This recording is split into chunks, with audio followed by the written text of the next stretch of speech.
Today we're going to have some fun with ink, and here I have some homemade ink recipes. First one is India red ink, and it makes this really lovely reddish brick red colour. And all it is turmeric mixed with soda bicarbonate, boiling water and a few drops of Glare, which I'll show you next how to make. Then we have coffee ink, which makes this very nice yellow brown colour. It's coffee mixed with boiling water and Glare. And then we have black ink, which is basically crushed charcoal mixed with a few drops of water and Glare. So I'll put this image up shortly so you can jot down the recipes. Now how to show you make Glare. And what you do is you beat up egg whites till they're stiff, and then you put it in a container and leave it in the fridge overnight, and in the next morning you'll see that there's this liquid. So you drain the liquid off and throw away the old egg white. You can also use egg yolks as a binder, but like as if for instance in tempera paint, but it makes for a very stiffer ink. So if you want a more fluidity, this Glare is the best. To know how much to put in, here's an example of the charcoal paint without the Glare, and you can see how easily it smudges, doesn't hold the paint. Whereas here we've actually got Glare in it, and you can see it doesn't smudge at all. To make a bamboo pen, all you've got to do is use a razor blade, and with your thumb behind you push like this to carve out a shape, and then you carve down the side on either side to bring it to a point, and you want it quite thin, or depending on what kind of marks you want to make. Next is you drill a hole, which will be a reservoir that will hold the ink, and then you cut a slit very carefully, and maybe wear gloves, some thick gloves on your hands so you don't cut yourself, and just cut a slit to that hole. Also you can make pens out of plastic, and this one what I did was I cut a strip of plastic from a drink bottle, quite a thin strip, only needs to be a little under 2 centimeters. What you do is you, with gloved hands, you hold that over an element on low heat, and you'll see that it will curl, like this example here. And it makes it very strong, stiff piece of plastic. And from this point you cut a length maybe about 3 centimeters long. Once again you cut the shape, the point, drill a hole, and then cut a slit. And this makes for a beautiful flexible nib, and very cheap too, which is very handy. To show you a few techniques with ink, we'll start with the bamboo tool. The end with the wedge can make some interesting marks. You can make straight kind of marks because of the wedge shape. We can put it on its side and make nice little linear patterns. You can cross hatch with it. And the other end, make a nice fine line.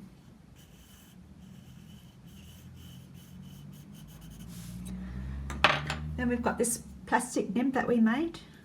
It's beautiful for making lovely variety in line like that. Next we have paint brushes, and obviously it's like watercolor paint, because really that's what ink is. It's just pigment suspended in water, and obviously the more concentrated the pigment, the darker it is. You can get some lovely blooming effects like this, which can work really well with some linear work as well. Chinese brushes are excellent for ink painting. They hold a lot of ink and they come to a fine point, and they're just a very nice brush to use.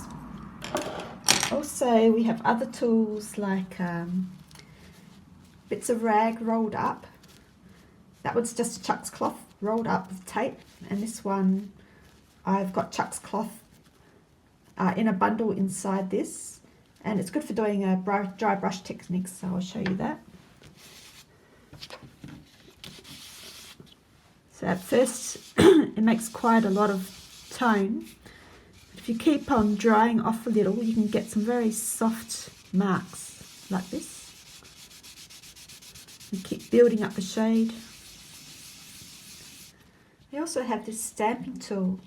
It's basically some cord cloth that has a linear pattern in it, and it creates a nice little print effect on the paper. I'll just show you how to do that.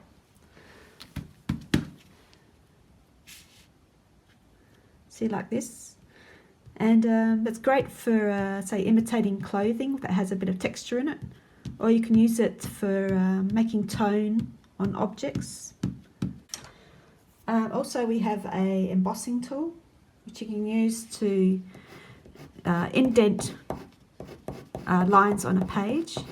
And if you run, say, like a dry brush over it, it will highlight the embossed area, as you can see there. You can see that can be good for, especially for things like hair or for clothing. It can make a really interesting effect. Also, we have a toothbrush, which is great for splattering. See, try and get most of the liquid off. You just use your finger, make a splatter effect like that. So here I've got a few examples of my work, and to show you what techniques I've used that stamp to make the patterning for tone on the face. Under this I've got a wash of ink, and then just a bit of using a bamboo pen to make the marks around the face. Here is a mixture of coffee in various tones. First I did a wash in the coffee with a brush, with a very diluted coffee, and then with the concentrated coffee I used my plastic nib to put all the detail in the face. Give it a closer look. And then down here I've used the plastic nib to put all the very fine detail, and I just did basically lots of very linear work. And then with a bit of a wash with ink. Here I've done a mixture of mixed media. I've got lead pencil as shading underneath the ink.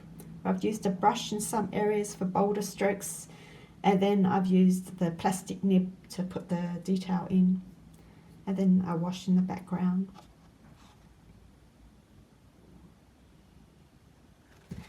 And then here was just basically a mixture of very diluted to full strength, and then working from diluted first and then building up the tone with stronger pigmented ink.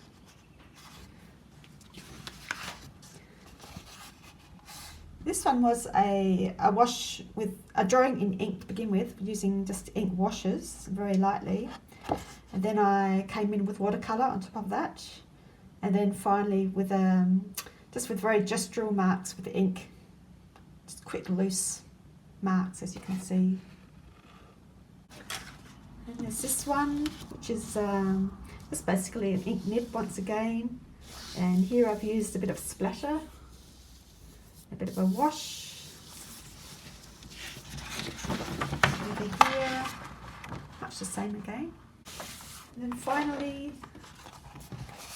this one, once again using my thumb to make thumbprint marks, ink nib, a bit of a wash with watercolour. Well, I hope you found this video useful to you, and you might have picked up some tricks, and so thanks very much for joining me, and yeah, have fun.